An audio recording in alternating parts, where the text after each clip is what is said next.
out in use as far back as prehistoric times, with the first samples likely to have come from meteorites.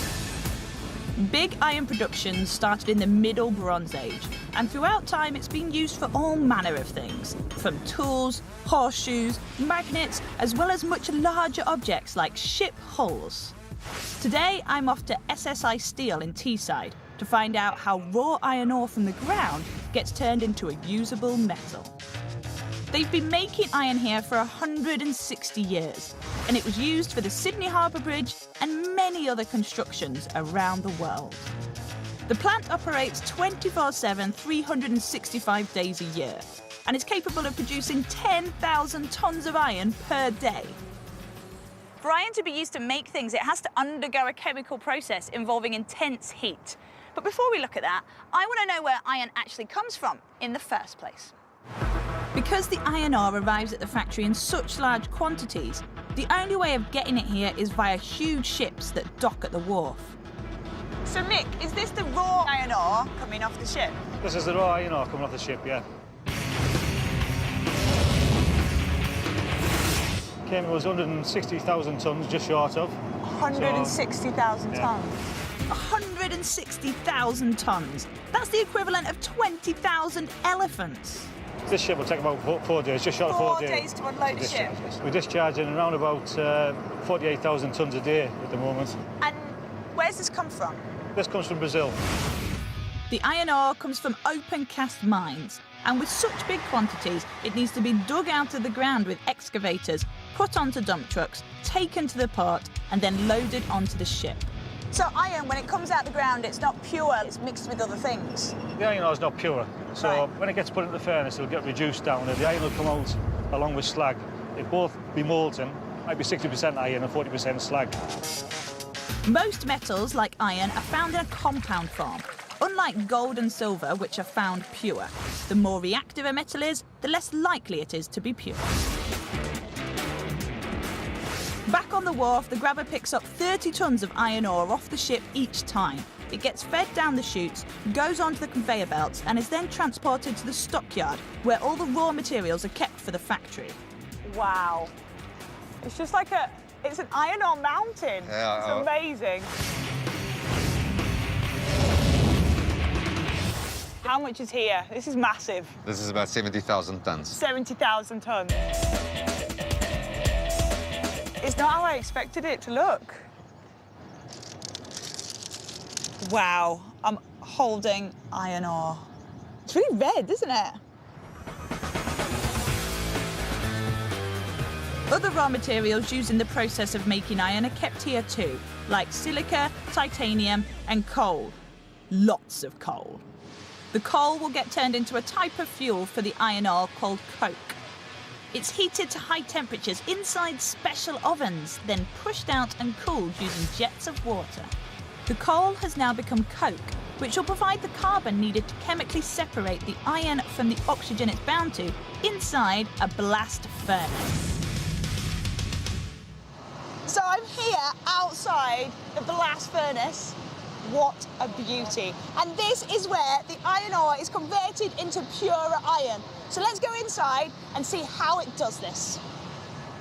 I could look at these amazing structures all day, but General Manager Jason has promised to get me close to the blast furnace action. Yeah, just really close.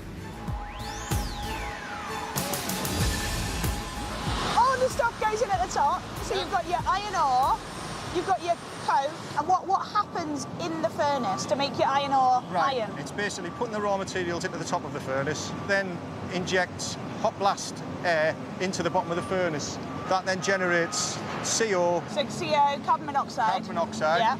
That gets to very, very high temperatures, and then that starts the process.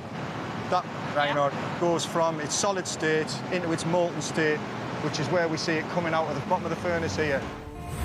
So the iron ore and coke get blasted from the bottom.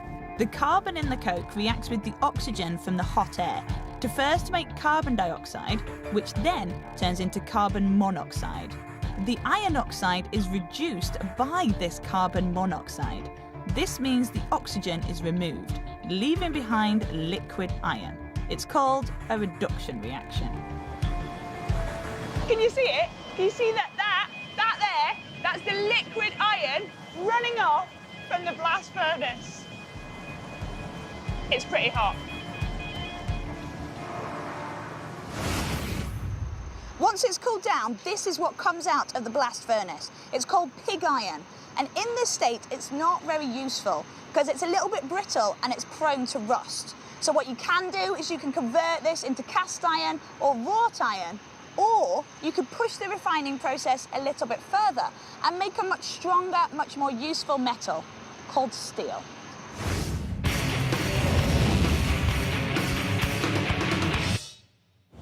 Steel is one of the strongest and most resilient alloys there is, and it's used to make a lot of everyday objects that we take for granted, like cutlery and cars. But it's also used for things on a much grander scale, like stadiums and skyscrapers. I'm at SSI Steel in Teesside.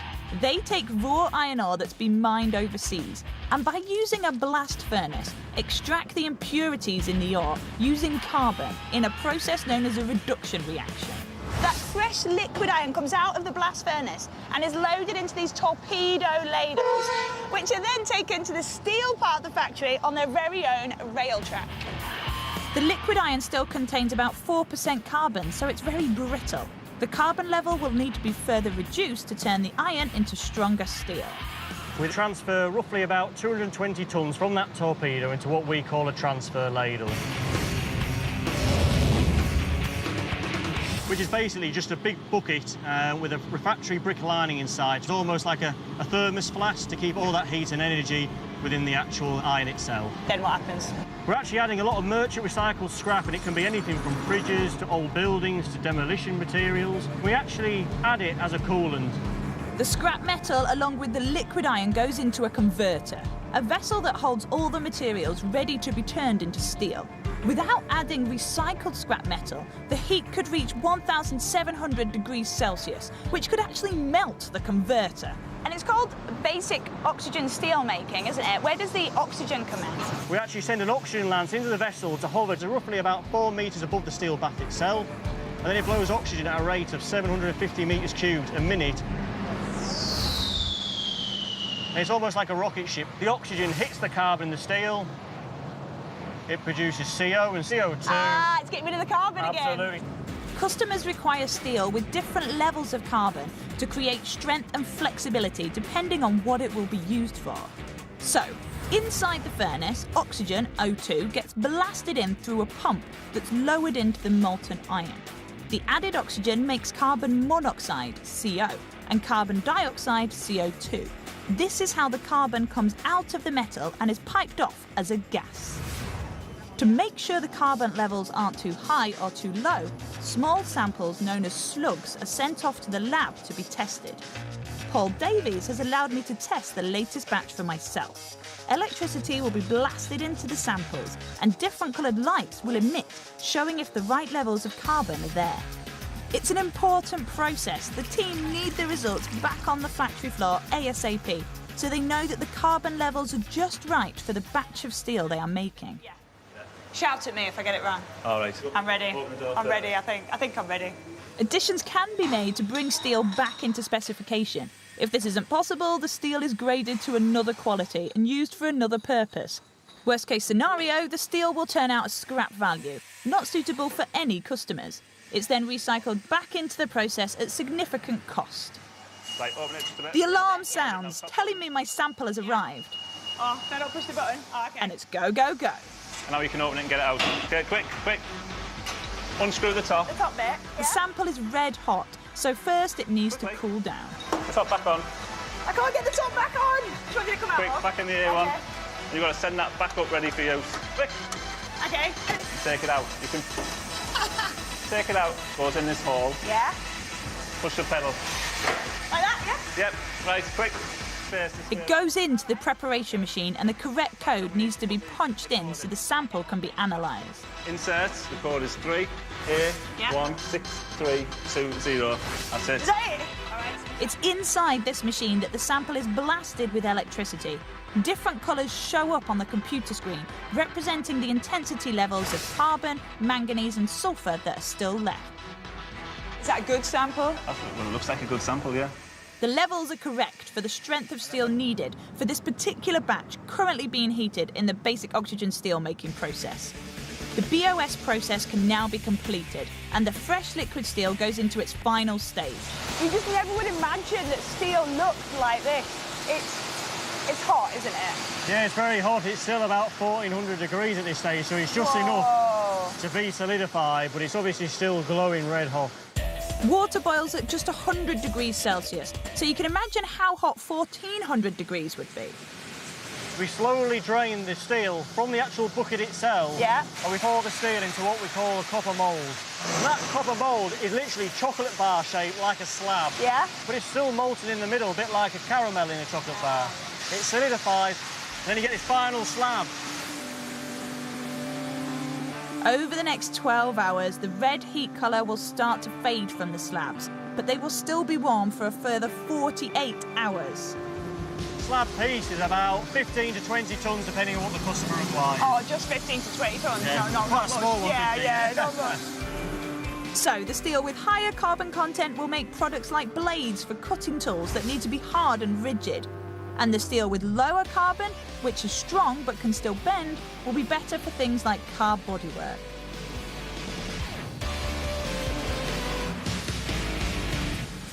So the next time you're crossing a bridge in a car or you're at a stadium watching a football team play, remember where those pieces of steel came from that are holding it all together. Rocks. Just like this, from the ground.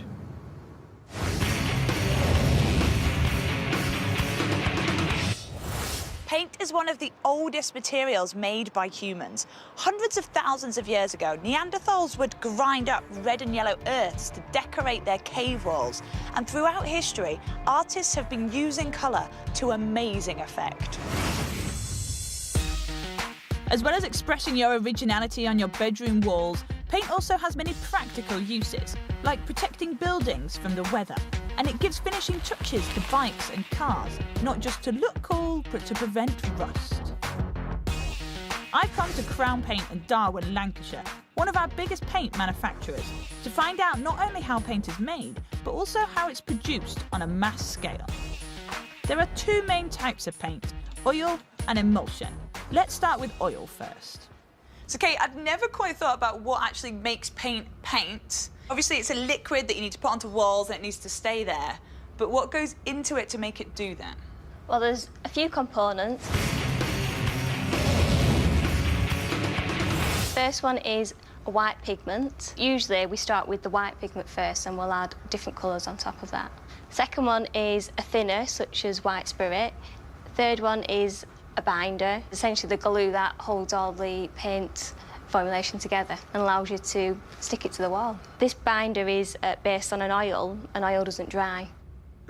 If paint is meant to dry, how do they cope with oil not drying? What we need to do is add a dryer. What the dryer does is it acts as a catalyst to allow the binder to dry quicker. The dryers are metallic salts, which work by speeding up the reaction of the binding medium with oxygen, helping the paint to stick to the wall.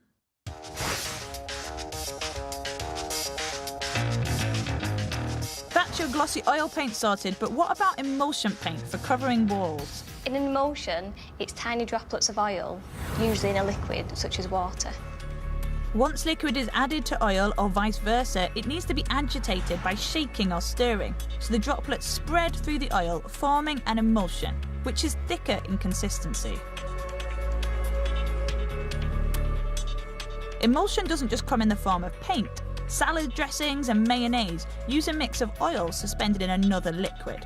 For mayonnaise, it's oil mixed into egg yolk to form that creamy texture that sticks to food, just like how paint sticks to walls.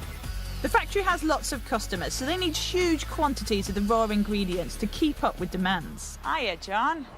I like your big tanks. What's in them? Well, this is a raw material storage facility. Within these tanks, there is resins and dryers. There's 13 tanks in all. The contents of the 13 tanks would make approximately 200,000 2.5-litre tins. Next up, it's the control centre, where the process of mixing all the raw ingredients together begins. We do that through the plant control system, that has already preloaded with recipes for all the different types of paint that we do. And when we hit the button on the system, it will then begin to pull all the ingredients from all the various silos that we have and make up the paint in a high-speed dispersion machine. So are these the giant mixers then? These are the high-speed dispersion machines. So why the high speed? The high-speed element is where we take all the ingredients and ensure that we get full dispersion and full integration of all the materials. So to make sure that it's completely mixed 100%. In order to disperse the oil in the egg for the mayo, it needs to be whisked quickly. So imagine how fast these machines have to go to make hundreds of gallons of oil disperse. Every batch of paint needs to go through quality control. A spread ratio test is needed to help inform customers how much coverage of the paint you'll get from each tin. We'll just move these over here now and put them on the scales. The paint is weighed at the beginning and the end of the test to assess how much has been used. I can see like a black line here. The black line's there to actually give us an indication of whether the product will cover or obliterate over that surface. The system that we're putting on is a 3-coat system. Right. So what we're aiming for is this product to cover over that black line after 3 coats. Right, Fran, do you want to just take over the reins now? Oh, what you'd never ask. Put that finishing touch to it. I'd love it. Yep. A special gadget is used to test the thickness of the paint in microns, which are fractions of a millimetre. And all we actually do is offer it to the surface and press it on, and as we come away, we can actually see where the actual paint has hit. Yeah. So it's hit the 90 microns. If paint touches it, then you know it's that certain thickness. Correct, yeah. The chemists can now work out the spreading ratio, which basically means how much wall coverage you get with each tin.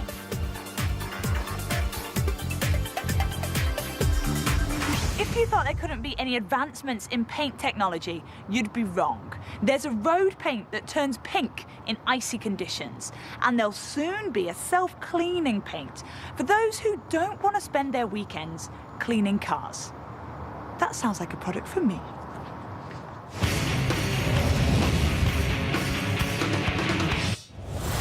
Plastic is one of the most commonly used materials in the modern world. When you think about it, it's everywhere. It's used for the latest high-tech gadgets like video games machines and smartphones. It contains our favourite food. There's also bags, trainers, pens, credit cards, clothing. The list is endless. Today, I'm at Vinyl Compounds, UK's leading provider of PVC plastics, to find out where the raw material of plastic comes from and how it's used to make products on an industrial scale. Plastic starts its life as crude oil. This crude oil can be extracted from the seabed or on land and is made up of a mixture of compounds called hydrocarbons. It now undergoes a process called fractional distillation, where the crude oil is evaporated and its vapours condense at different temperatures. The column is hot at the bottom and cool at the top. Substances with high boiling points condense at the bottom, and substances with low boiling points condense at the top. The principle is, the longer the carbon chain, the higher the temperature at which the compounds will boil. But for these fractions to be useful to make plastic, they first have to undergo a process known as cracking. So what is cracking? To make plastics, the longer hydrocarbons are broken down by heat and turned into vapour. The vapour gets passed over a hot catalyst, and the long chain molecules crack apart. If you imagine that the pink marshmallows down the middle are the carbons, and the white marshmallows are the hydrogens around the outside. So, quite simply, a bond will break here, then the hydrogen from this end will pop onto there. Now this is a short chain alkane, and then with this part, this bond here goes into the centre like that and becomes a double bond, and so here we have an alkene, and it's these alkenes that go on to make the plastic. But to turn alkene molecules into plastic, they undergo another process called polymerization. During polymerization, these alkenes are put under high pressure in the presence of a catalyst, and that causes the double bonds to break, and then to join into one long chain. And this long chain is known as a polymer. It's these polymer fibres that are the basic ingredient for making plastic. Now here, we've made a polymer called polyethylene. If we replaced some of these hydrogens with chlorine, then we'd make a polymer called polyvinyl chloride, or PVC. First up, it's the factory's very own laboratory, where a team works on the many different types of formulas for PVC plastics. So I can see, Frank, we've got quite an assortment of plastic here, haven't we? They're all products that are made from PVC. For example, rigid window frames, which has to be durable and weatherable, exposed to outdoor weather conditions. Yeah. And an example of footwear soling, which we formulate to be durable and hard-wearing and also resistant to chemicals and fats. I want to know what goes into the polymer compound to make the different types of PVC plastics. If we want to make it a flexible PVC, we would add plasticizer. Oh, OK, so that stops it being so rigid. That stops it being rigid, gives it its flexibility.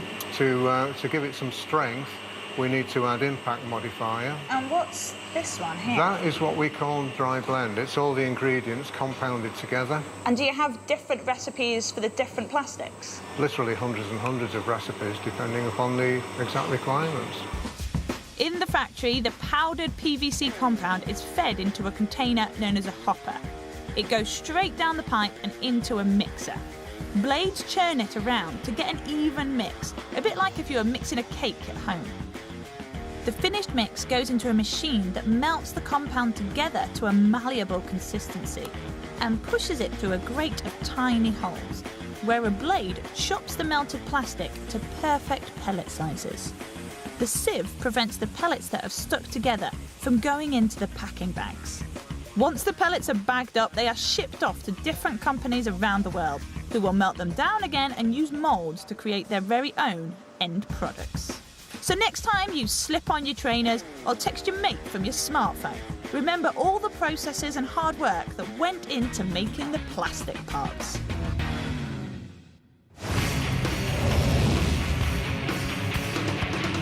Glass bottles, they're really handy for containing your favourite soft drink. But how do glass bottles like this go from being raw materials to end up being on shop shelves?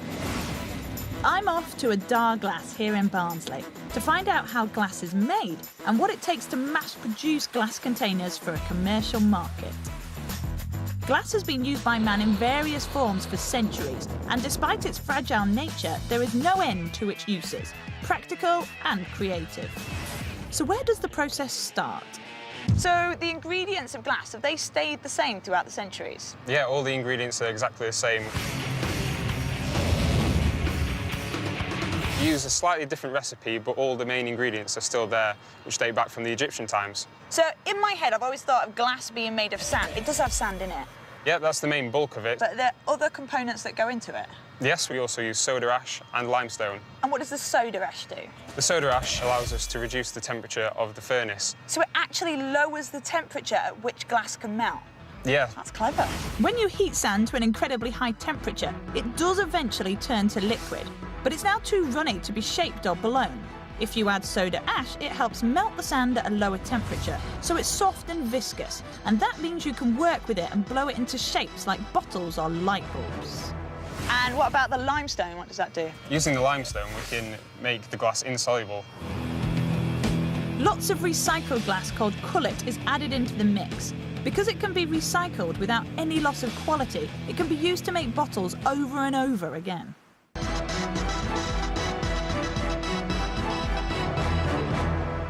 So that's how you make glass from scratch. But now the raw materials go into a furnace, and with such high levels of heat involved, the process needs to be closely monitored. So this is the furnace control room, and from here we control the temperature of the furnace. All right. And if you look at this middle screen here, this is a live feed from inside the furnace right now. And what are these dark bits here? All these dark patches are actually unmelted raw materials. So that is sand, soda ash and limestone. At the moment, the temperature of the glass is about 1,200 degrees Celsius, so very, very hot. 1,200 200 degrees Celsius is the same temperature that molten lava can reach.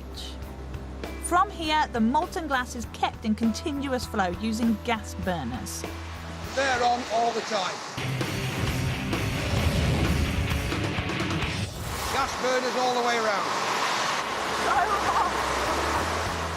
The molten glass is then cut into individual globules, or gobs, by being forced past synchronized shears, which cut it all to the same weight as its eventual bottle or jar. You can see how malleable the hot gobs are. It doesn't take much to squish them out of shape. Next, the individual molten globules are fired down into a forming machine. Warm air is blown into the middle to push the glass through the mould. The bottle is turned upright and more air is blown down to fill the glass container out to its desired final shape and thickness. It all happens in a blink of an eye. Bottles from each batch are tested for their weight. If the weight is over or under, faults will occur and the batch will get rejected. Now, these bottles may look ready to be filled with liquid, but drop in a tiny ball bearing, smash. And that's because the bottles still need to undergo 3 more finishing processes. First, the bottles are given a special coating, which helps improve their strength. Next, their temperature is raised again to around 550 degrees Celsius, and then dropped at a gradual rate. This removes any weaknesses which have been created in the process. And finally, a second surface treatment called Cobain is applied to increase the lubricity of the glass, which means how well other bottles and materials will glide off the surface. So this is without the Cobain coating.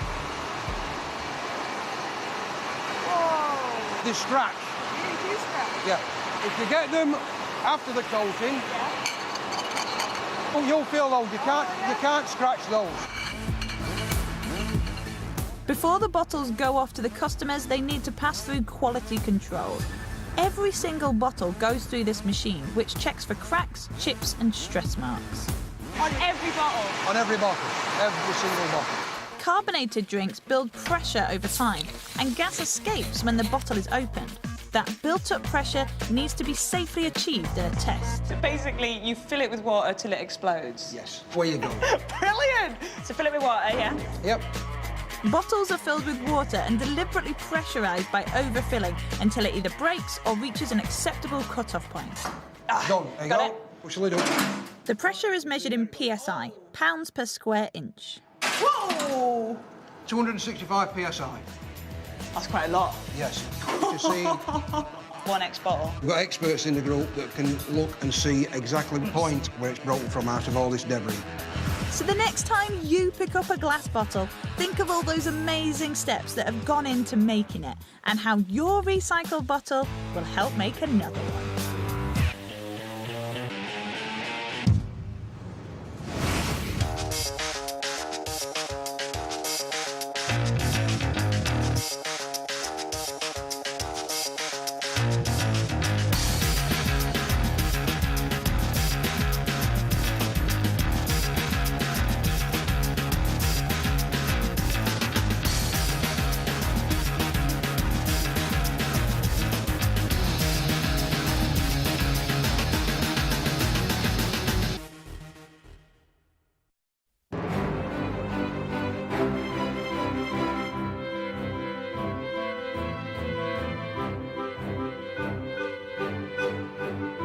It's all about speed now on BBC Learning Zone as Dr. Jan from Bang Goes the Theory gets behind the wheel for the Bloodhound adventure.